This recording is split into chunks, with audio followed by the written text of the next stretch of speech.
there's a story behind that, and I I'm sure Michael Jordan probably doesn't like me very much, but but this is something that I chose to do. But like I said, everyone has their lines, and everyone has their their borders and so forth. I choose mine as I do, and I'm vocal about it. And whatever the response is, I don't listen to the whole response thing, right? Like if I talk about someone and they do a big response video, I'll notice that it's there, but I won't watch it because I don't say what I say. I don't say what I say to see what they're going to say, so that I could respond to them. Nah, like I said what I said, and I stand on it. And whatever they say is their shit. Yeah. If they want to make 100 videos about me, cool.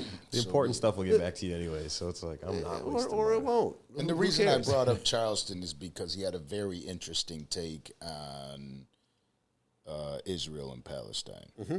And I know that you came out publicly to address Drake and Khaled about not speaking up. And Drake responded. Yeah. Well, not to me, but he put out a statement. Yeah. Shortly afterwards. Yeah. Who do you think was the reason that happened? Yeah. I'm just saying. Right. I'm just saying. I mean, my tweet went mega viral, like 3-4 million impressions. And then the Breakfast Club, they asked me about that as well. And that ended up being a big interview. So, yeah.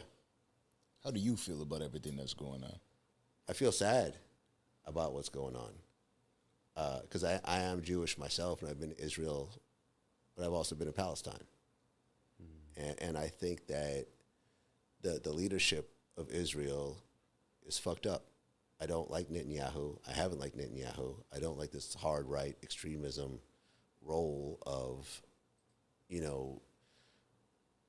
not compromising with the Palestinian people, building homes in the West Bank, creating, barricading Gaza and the conditions that were set up, as opposed to a level of compromise and so forth that presidents before him have done, like Rabin, have actually met with Arafat and started the Oslo Accords and everything else like that. And then Rabin got killed, and then the people that were against Rabin was Netanyahu, who took over and stayed in power forever. There goes that program. Yeah, you know what I'm saying? I don't like that, and I think that if you do keep pushing people and keep, creating hostile conditions for people, they will ultimately break and they will act out in whatever way it is. But I also hate what Hamas has done, like imagine this. If Mexico launched 3,000 missiles against America and then went and created a ground offensive and killed 1,000 people and kidnapped 200 people, do you think that we're going to be, touchy-feely with how we react to Mexico? Look at what we did to Afghanistan after 9/11. We essentially took over that whole country. Crazy. Just because bin Laden was allegedly there, right? This is what America has done. So it's always interesting to me about how everyone talks about how Israel is reacting when America does the same shit. Yeah. Right. So I'm saying this because there's fault on both sides.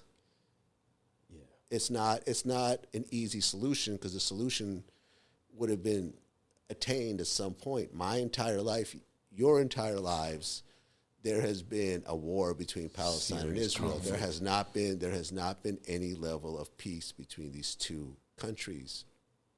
And it's sad what's happening now on both sides. I hate all, people were at a concert and just got slaughtered. These were not soldiers.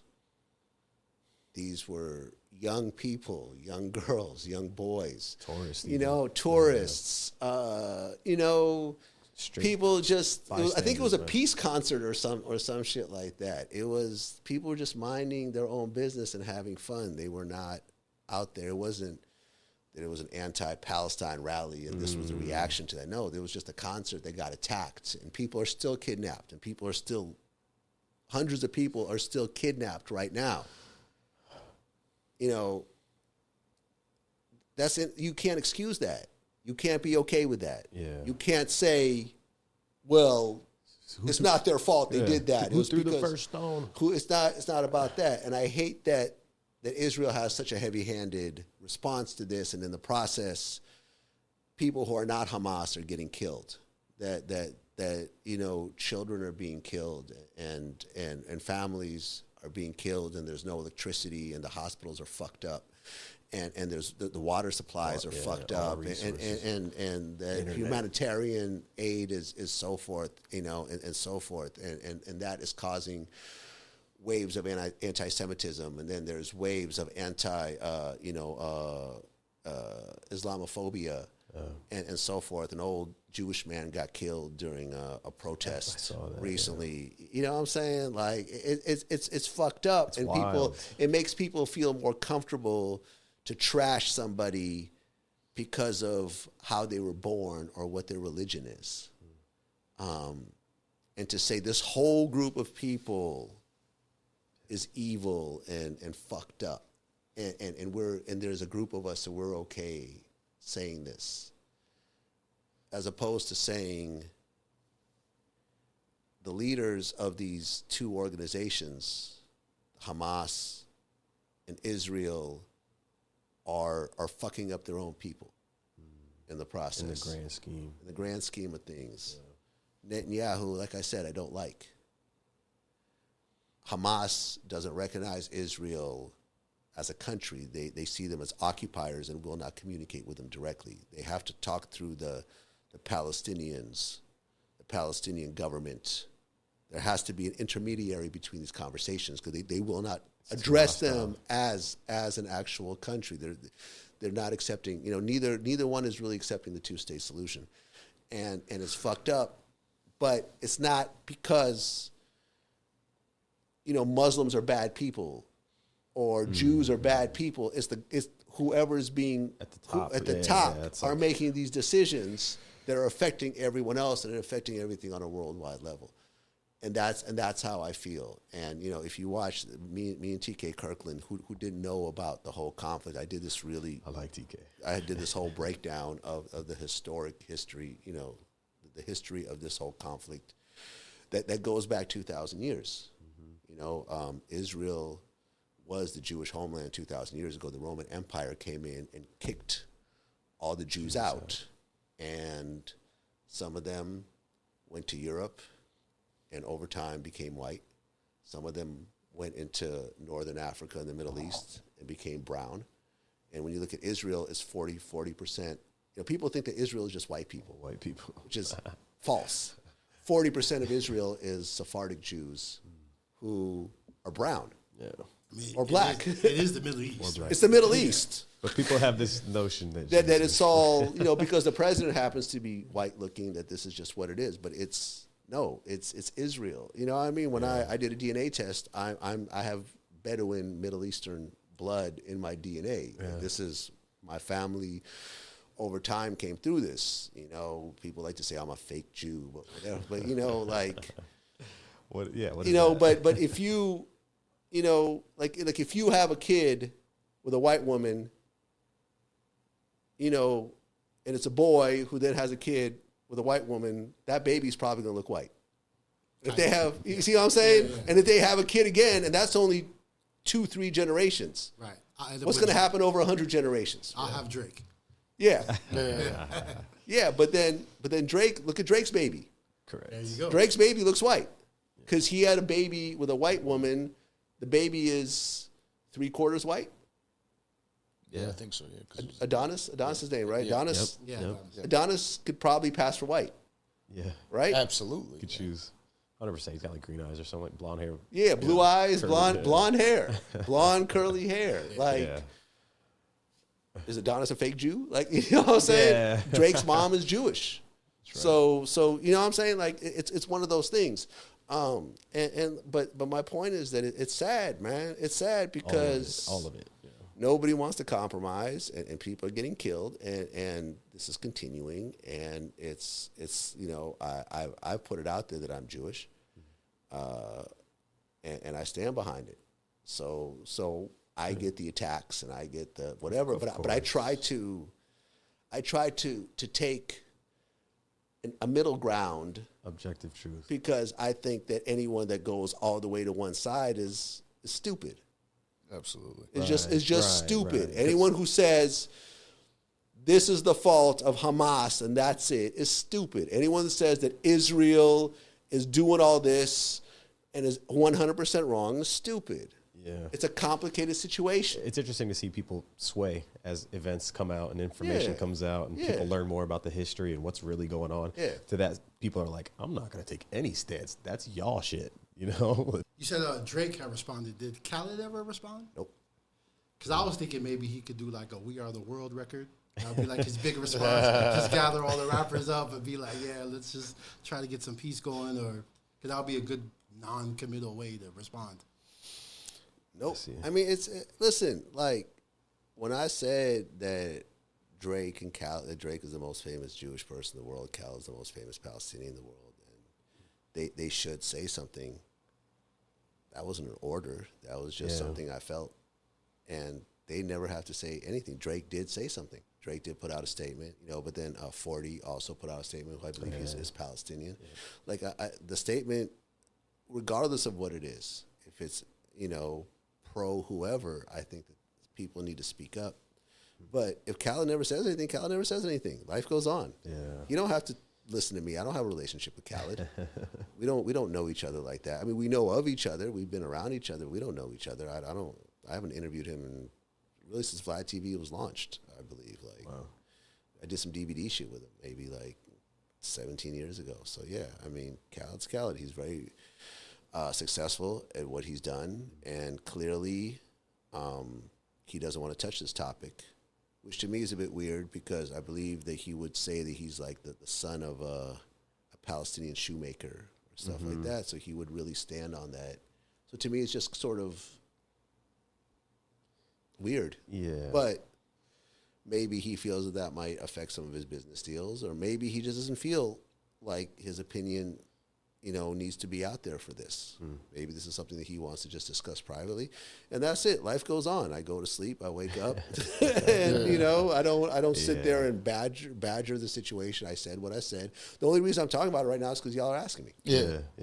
I didn't come in here and say, "Oh, let me talk about this." No. These are just questions that I'm asking that you guys are bringing up. Otherwise, I wouldn't be talking about it. French Montana went through a similar thing because he's always kind of over there, and he's big on that side. And his stance when he did make a statement was, "I just wanted to get educated first, man. Yeah. I wanted to figure out before I co-sign anybody, what is going on and why is it, and let me actually, because this is stuff that I just wasn't really privy to as far as the details, right? So before I make a statement, before I jump the gun and make a quick hot take." Let me figure out what's going on first. Sure. That I respect. Sure. And I think that was the statement. He didn't really divulge after and that was it. But, yeah. I mean, but that's cool, And maybe by making that statement, he's had people reach out to him. Because, at the level of a Drake or a Khaled or a French Montana, they have access to university professors and to like great minds and to people that really understand this at very deep levels. They might be able to have a conversation with the president of Israel or the president, or the leader of Palestine. I'm saying about this at a very deep level. I mean, listen, I've interviewed Alan Dershowitz, who met with Netanyahu and also met with the leader of Palestine. He's had conversations with both. And, he's given his perspective, and, you may not agree with it, but he knows a lot more than you and I, because he's actually talked to the actual leaders and even tried to work shit out in whatever way. But at the end of the day, no one got to say nothing. But I could also say what I want to say. Yeah, absolutely. That's the beauty of it. I think for me, again, it's same thing French Montana said. I'd rather educate myself a little bit more on it, but I do feel sad. Yeah, I think that's the easiest way for me to put it about what's going on. And obviously, I know what I know. I have done research, but it's still a tough situation to speak on. And I look at it like whenever there's children that are being murdered, it just makes it such a touchy situation. And I'm still a fairly new father, so it kills me watching that. Well, let me break something down to something that people may not understand, because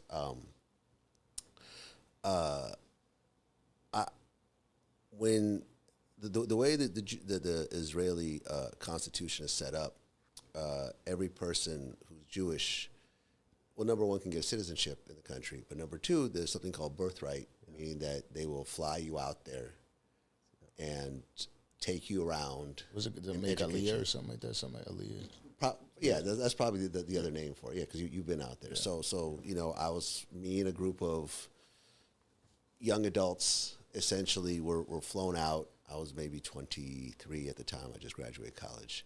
Nice. And we went to all the different parts of Israel, and we went to Palestine, and we took classes, and we talked to the soldiers and to professors and everything else like that, and they sort of explained the meaning behind terrorism, right?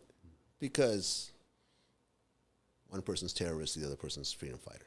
Depends on how you look at it, right? Yeah. It's both sides. Very good point. Depending on what side you're on and how the media paints you, it just, yeah. Israel considers Hamas terrorists, and Hamas considers Israel terrorists, and, it goes both ways. But the part that I don't think a lot of people realize is that the purpose of, standard terrorism is to stop the peace process. Is that when you look at severe terrorist situations, things are about to happen where compromise is about to happen.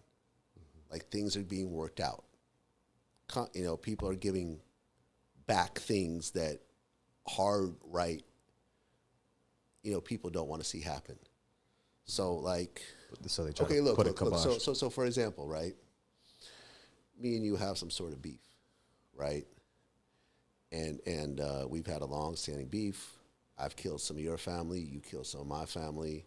But we're trying to work it out because we're getting older and we don't want our grandkids to go through this, right? And things are progressing.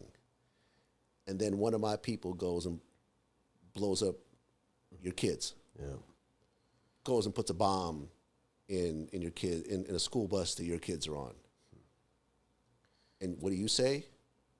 Fuck Vlad and his people. Yeah, fuck those people. You can't talk to a fucking animal like Vlad. His people just blew up a fucking school bus. Fuck him. I don't want to talk to you anymore. If this is how you're supposed to be the head of this and you're supposed to control this, and they blew up a fucking school bus full of kids, you can't talk to these people. These people are fucking animals. We're done. End of conversation. We're done. And then whoever blew up that school bus is like, didn't want those negotiations to happen anyways. Terrorism is designed to stop the peace process. The only way the peace process continues is if you ignore the terrorism. But sometimes the terrorism is so atrocious that it's hard to ignore it.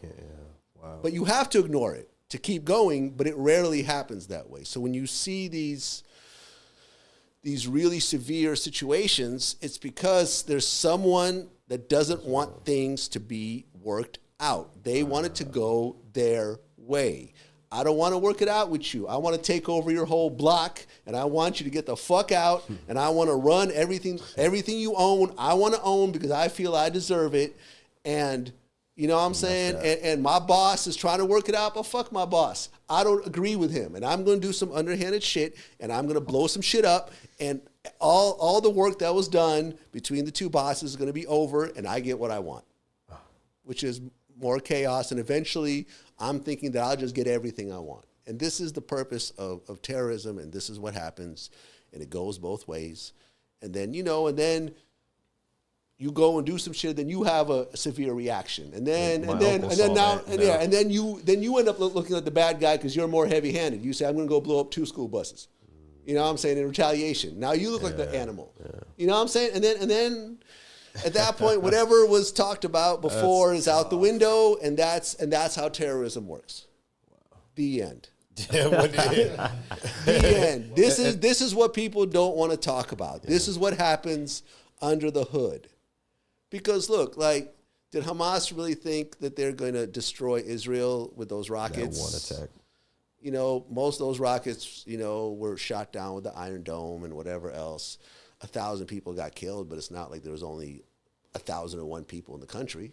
You're talking about a country full of millions of people. They knew that it was going to create a situation where Israel's going to retaliate, then Israel will look like the bad guy because they have the more powerful military, and then now people are taking sides, and you know what I'm saying, and then no one's talking anymore, no one's working shit out anymore, and the extremists got what they want. Absolutely, we're done. There's no negotiation. Like I said, Hamas doesn't believe that Israel is a country. They're occupiers, and they shouldn't be there. This is their land, and fuck all the Israelis. They could go somewhere else. That's wild. And that's sort of the whole thing. And then Israel doesn't respect Palestine in this, in their own way. And you know what I'm saying? Over time, for years. Over time, and it keeps going on. It keeps going on, and it's fucking depressing. And we just got a VladTV breakdown of Israel versus Palestine. Yeah, man. I was going to say, I'm still not over Ukraine and Russia, but I don't even want to get into it. Ukraine and Russia is fucked up. Ukraine and Russia is fucked up as well. And people ask why, well, you're Russian. Why do you have a Ukrainian flag? Well, because it was Russia at the time I lived there, which is why I always said I was Russian. Yeah.